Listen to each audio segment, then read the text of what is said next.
డబ్బు, అనారోగ్యం, ఉద్యోగం, వ్యాపారం, అప్పులతో బాధపడుతున్నారా? మీకోసమే లాంచ్ యువర్ ఫ్యూచర్ ప్రోగ్రామ్.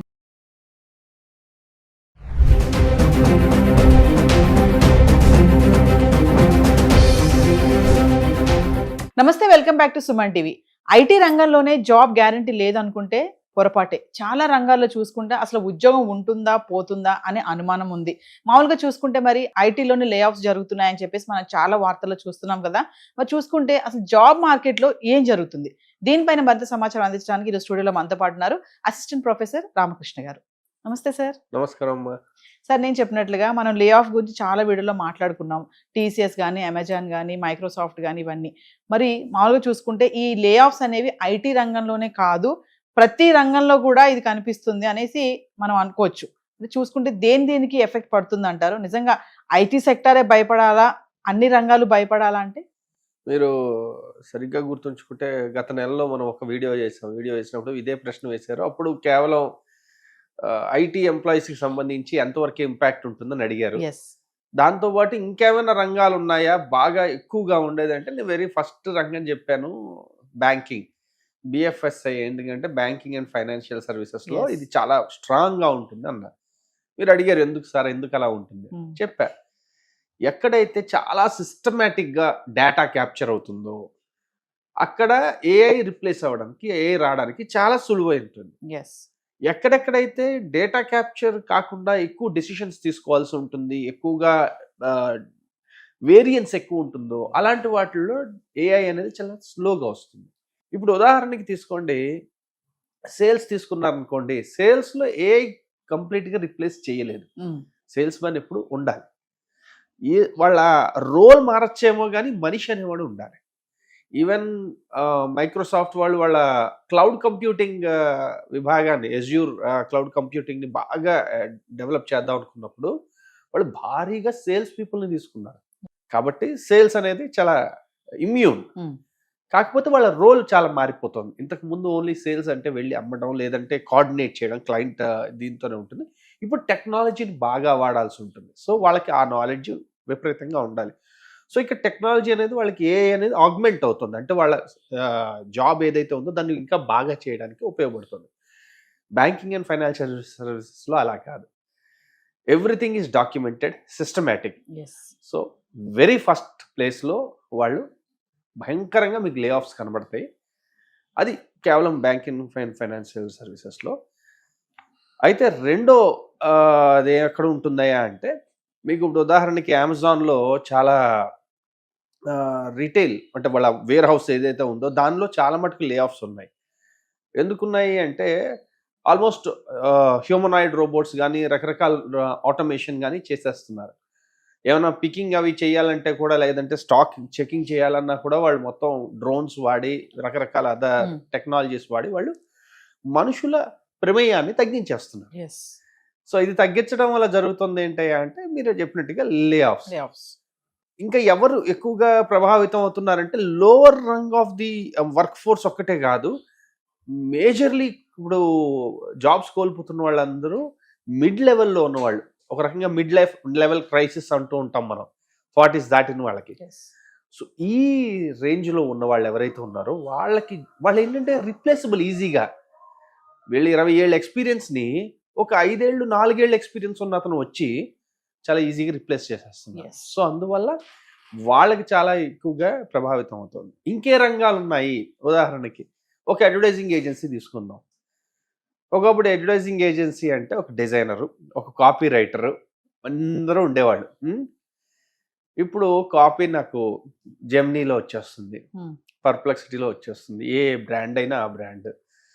నేను ఫోటోగ్రఫీ, అసలు ఫోటోగ్రాఫర్స్ పని లేకుండా చాలా మటుకు ఏఐ జనరేటెడ్ మోడల్స్ వచ్చేస్తున్నాయి. మోడలింగే అవసరం లేదు. ఇంతకుముందు ఒక క్యాటలాగ్ తయారు చేయాలంటే దాదాపు ఒక 600 క్లోదింగ్ స్టైల్స్ ఉన్నాయనుకోండి, 600 షూట్స్ చేసేవాళ్ళం పిక్చర్స్. అంటే వీళ్ళు వెళ్ళి అన్ని 600 బట్టలు ట్రై చేసి చూస్తే దాన్ని షూట్ చేసేవాళ్ళం. ఇప్పుడు అవసరమే లేదు. సో ఏమైంది, ఒక్కసారి కొలాప్స్ అయిపోయింది. మీకు photography, modelling, copy writing, designing, అంటే ఎన్ని రకాల జాబ్స్ మీద ఇంపాక్ట్ ఉందో చూడండి. కాకపోతే ఆ రంగాలు చాలా చిన్నవి. మన ఓవరాల్ జీడిపికి వాటి కంట్రిబ్యూషన్ చాలా తక్కువ కాబట్టి మనకు పెద్దగా స్ట్రాంగ్గా కనబడవు. ఐటీ అనగానే చాలా పెద్ద కాంట్రిబ్యూషన్ ఉంది కాబట్టి ఐటీ లేకపోతే బ్యాంకింగ్ ఇలా ఫైనాన్స్ లేదా రీటైల్ ఇలాంటివి స్ట్రాంగ్గా ఉంటాయి కాబట్టి మనకి వెంటనే కనబడతాయి. కానీ కనబడకుండా చాలా రోల్స్ మాయమైపోతున్నాయి, రీప్లేస్ అవుతున్నాయి. Yes. కాకపోతే ఇంతకు ముందు దానికన్నా స్పీడ్ ఎక్కువ అవుతుంది, నెంబర్ ఆఫ్ పీపుల్ తగ్గిపోతుంది. అంటే ఏ అంటున్నారు కదా సార్, ఏ మీన్స్ రోబోనే కదా, మరి రోబోస్ కంపెనీస్ లోకి వచ్చేస్తే మరి ఉద్యోగుల సంగతి ఏంటి అంటే? అంటే ఏ అంటే రోబో కాదండి, ఏ ఈజ్ లైక్ టెక్నాలజీ. అంటే ఇంతకు ముందు మనకి సపోజ్ మామూలుగా బిజినెస్ కార్యకలాపాలన్నీ జరిపించేవాళ్ళు. కంప్యూటరైజేషన్ వచ్చింది. కంప్యూటరైజేషన్ రావడం వల్ల ఏమైంది, ఇంతకు ముందు సరే ఉదాహరణకి అకౌంటింగ్లోనే తీసుకుందాం, మొత్తం అంతా జాగ్రత్తగా పద్దులు రాసుకునేవాళ్ళు, పుస్తకాలు మెయింటైన్ చేసేవాళ్ళు.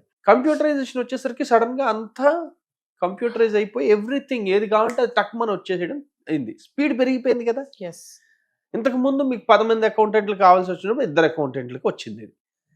ఏఐతో ఉన్న అడ్వాంటేజ్ ఏంటంటే ఈ 2 అకౌంటెంట్ని ఒక అకౌంటెంట్గా మార్చేస్తుంది. ఎలాగా, మీకు జరిగే ఏ ఎక్స్పెండిచర్ ఉందంటే ఫర్ ఎగ్జాంపుల్ ప్రతి ఇన్వాయిస్ ఇతను తీసుకోవాలి, తీసుకుని దాన్ని మొత్తం అంతా చెక్ చేసి, ఇప్పుడు అవన్నీ అవసరం లేదు, ఇన్వాయిస్ని మీరు అప్లోడ్ చేసేసారంటే అందులో కావాల్సిన డేటా అంతా అది క్యాప్చర్ చేసేసి అకౌంటింగ్ చేసేస్తుంది. అకౌంట్ ఫైనలైజేషన్ ఇది అసలు ఇంతకు ముందు ఒక 4 రోజులు 15 రోజులు ప్రాసెస్, ఇప్పుడు అది అరగంటలో చేసేస్తుంది. సో ఇది ఏఐ చేస్తుంది. రోబోట్స్ అనేది కాదు కానీ మేజర్లీ టెక్నాలజీ వల్ల స్పీడ్ బాగా పెరిగిపోతుంది, నెంబర్ ఆఫ్ పీపుల్. సో మరి ఎలా వచ్చేస్తే ఎలాగా అంటే టెక్నాలజీ నేర్చుకోవాలి, అంతే అంతే, ఇంకో ఆప్షన్ లేదు, అడాప్ట్ చేసుకోవాల్సిందే. ఇంకా ఆప్షన్ ఎక్కడ కనబడట్లేదు. అంటే స్కిల్స్ అండ్ టాలెంట్స్ ఉన్న వాళ్ళకి ముందు ముందు జాబ్స్ ఉంటాయి అని అంటారా? అంటే ఏదైనా అంతే, ప్రతిసారి ఇది మారినప్పుడు మనం అనుకుంటాం చూడండి, నదిలో పాత నీరు పోయి కొత్త నీరు రావడం ఎంత సహజమో, ఇండస్ట్రీలో ఒకటి పోయి ఇంకో కొత్త టెక్నాలజీ కానీ కొత్త బిజినెస్ మోడల్ కానీ రావడం అనేది చాలా సర్వసాధారణం. ఇప్పుడు మనం చూస్తుంటే అదే జరుగుతుంది. కాబట్టి అందుకే ఇందాక చెప్పా, ఈ 40s 50s ఉండే వాళ్ళకి ఏమవుతుందంటే సడన్ గా ఇవన్నీ వీళ్ళు అడాప్ట్ చేసుకోలేరు. అందువల్ల ఈ సెగ్మెంట్ లో మీకు చాలా మంది పోయిన వాళ్ళది జాబ్స్ పోయిన వాళ్ళకి వెంటనే రిప్లేస్మెంట్ జాబ్స్ రావట్లా. వీళ్ళకు ఉన్న జాబ్స్ ఉన్నాయి కానీ ఆ జాబ్స్ వీళ్ళు చేయలేరు. కాబట్టి మళ్ళీ యూత్, ఇప్పుడు ఈ యూత్ కానీ కరెక్ట్గా వాళ్ళ స్కిల్స్ని కానీ అప్గ్రేడ్ చేసుకోగలిగితే they really do a wonderful job. అంటే లే ఆఫ్స్ అంటే ఓన్లీ ఐటీ సెక్టారే భయపడాల్సిన అవసరం లేదు, ప్రతి రంగంలోనూ ఇది ఉంటుందనేది చెప్తున్నారు ఫైనల్ గా. అంటే లే ఆఫ్స్ అంటే చెప్పాను కదండి, భారీ స్థాయిలో ఉండేసరికి మనకి అమ్మా అని కనబడుతుంది. అంటే ఇప్పుడు సినిమాలు ఉన్నాయి, హిట్ అంటే బాహుబలి అన్నట్టు గుర్తొస్తుంది. చిన్న సినిమాలు చాలా హిట్ అయ్యాయి, కాకపోతే ఏంటి, 1 కోటి రూపాయలు తీస్తే వాళ్ళకి 20 కోట్లు వచ్చాయో 15 కోట్లు వచ్చాయో, వాళ్ళ లెక్కలు చూసుకుంటే చాలా ఎక్కువ, కానీ ఎవరికి అది పెద్ద హిట్ లాగా అనిపించదు. అలాగే ఇక్కడ హిట్ అవుతున్న రంగాలు చూసుకుంటే చాలా రంగాలు హిట్ అవుతున్నాయి, దెబ్బతింటున్నాయి. కానీ బాగా పెద్ద రంగాలు, మనకి బాగా పరిచయం ఉన్న లేకపోతే తెలిసిన రంగాలు కాకపోయేసరికి మనకి తెలియట్లేదు. ఇంకొకటి అడ్వాంటేజ్ చెప్తా, ఇంత దాన్ని ఏమంటారు, అన్ని నష్టాలు కష్టాలే కాదు, ఇండియా మ్యానుఫ్యాక్చరింగ్లో ఇప్పుడు చాలా ముందుకు వెళ్ళగలిగే అవకాశం ఉంది. మ్యానుఫ్యాక్చరింగ్లో టెక్నాలజీస్కి సంబంధించి ఎవరు ఇప్పుడు నేర్చుకున్నా వాళ్ళ ఫ్యూచర్ సూపర్గా ఉంటుంది. కాబట్టి not everything is gloom and doom, అంతా బాధపడాల్సిన విషయం లేదు, ఇది సర్వసాధారణంగా జరిగేదే. కాబట్టి మనం ఎలా అడాప్ట్ అవుతున్నాం అన్నది important. Thank you sir. Thanks.